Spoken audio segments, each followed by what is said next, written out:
નમસ્કાર વિદ્યાર્થી મિત્રો, આજે આપણે ભૂમિતિના પાયાના ખ્યાલોમાં ત્રિકોણ વિશે માહિતી મેળવીશું। તો સૌપ્રથમ ત્રિકોણ કોને કહેવાય? તો ત્રણ ખૂણા અને ત્રણ બાજુ ધરાવતી બંધ આકૃતિને ત્રિકોણ કહેવાય। બંધ આકૃતિ બોલો કે બંધ બહુકોણ બોલો, બરાબર, તેને ત્રિકોણ કહેવાય। એટલે કે જો ત્રિકોણ એ સૌથી ઓછી બાજુ ધરાવતો બહુકોણ છે। આપણે આના પહેલાં સમજી લીધું કે બે બાજુવાળો બહુકોણ દોરો। આપણે એક પ્રશ્ન આવ્યો તો બે બાજુવાળો બહુકોણ દોરો, પરંતુ તેનો જવાબ શું હતો કે તે શક્ય નથી। તો એવી રીતે સૌથી ઓછી બાજુવાળો બહુકોણ એટલે કે બહુકોણ દોરવું હોય તેના માટે ઓછામાં ઓછી ત્રણ બાજુની જરૂર પડે, અને કેવો હોવો જોઈએ? બંધ હોવો જોઈએ। તો જો ત્રિકોણ, તો ત્રણ બિંદુ લ્યો A, B અને C। આ ત્રણ બિંદુને આપણે જોડતા રેખાખંડ કે એટલે કે AB રેખાખંડ, BC રેખાખંડ અને AC કે CA રેખાખંડ જે કહ્યું, આ ત્રણ ખૂણા, આ ત્રણ બાજુ અને ત્રણ ખૂણા એટલે ખૂણો A, ખૂણો B અને ખૂણો C, આ ત્રણ ખૂણા, આ ત્રણ બાજુ અને ત્રણ ખૂણા ધરાવતી બંધ આકૃતિને શું કહેવાય? ત્રિકોણ। તો આ ત્રિકોણને નામ આપણે શું આપી શકીએ? ક્રમશઃ નામ આપી શકીએ કે A, B, C, અથવા આમે નામ આપી શકીએ કે A, C, B, અથવા આમ પણ તમે નામ આપી શકો B, C, A અથવા C, A, B। તમે ક્રમમાં નામ આપી શકો, ગમે તે રીતે તમે ત્રિકોણનું નામ આવી રીતે આપી શકો, બરાબર। તો હવે ત્રિકોણનો સંકેત હવે આપણે લખવું હોય તો ત્રિકોણ ABC એવું લાંબુ ન લખવું હોય તો એના માટે તમે માત્ર ત્રિકોણનો સંકેત આવું કરી દો।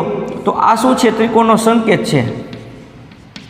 આ ત્રિકોણ, આને વંચાય ત્રિકોણ એમ વંચાય, ગમે તે લખો તમે ત્રિકોણ। તો જો આમાં લખવું છે ત્રિકોણ ABC ને આપણે આને હવે વંચાય ત્રિકોણ ABC પણ લખી શકીએ। આગળ ત્રિકોણને કુલ 6 અંગો છે।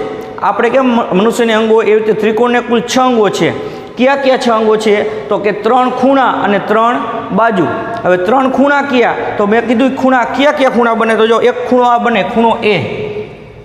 ખૂણા એનું નામ આપણે આપવું છે, બરાબર। તો જો ક્રમશઃ લેવાનું, એ જે શિરોબિંદુ વચ્ચે રહેવું જોઈએ, એટલે કે ખૂણો BAC, પેલો ખૂણો બનશે ખૂણો BAC, પછી બીજો ખૂણો, એ ખૂણો બની ગયો, હવે બી ખૂણો બનાવીએ આપણે, તો ખૂણો ABC, એટલે ખૂણો ABC, અને આપણે હવે સી ખૂણો બનાવીએ તો ખૂણો ACB,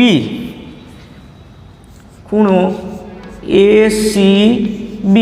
જો આ ત્રણે ખૂણા એમાં શિરોબિંદુ A વચ્ચે આવે, ખૂણા બીમાં શિરોબિંદુ B વચ્ચે આવે અને ખૂણા Cમાં શિરોબિંદુ C વચ્ચે આવે, એ આપણે ખૂણાનો અભ્યાસ કર્યો ત્યારે સમજી ગયા। હવે તમે આ ખૂણો BAC ને તમે CAB પણ લખી શકો, ખૂણો ABC ને તમે CBA પણ લખી શકો, અને ખૂણો ACB ને તમે BCA પણ લખી શકો, બરાબર। હવે ત્રણ બાજુ, તો મેં તમને કીધું કે રેખાખંડ AB, રેખાખંડ BC અને રેખાખંડ AC, આ એની ત્રણ બાજુ છે, બરાબર। તો આપણે બાજુ લખીએ। આપણે પહેલી બાજુ રેખાખંડ AB, તો રેખાખંડનો સંકેત કરી અને રેખાખંડ AB। બીજું રેખાખંડ BC, તો રેખાખંડ BC, અને ત્રીજું કે રેખાખંડ AC, રેખાખંડ AC, આ ત્રણ એની બાજુ।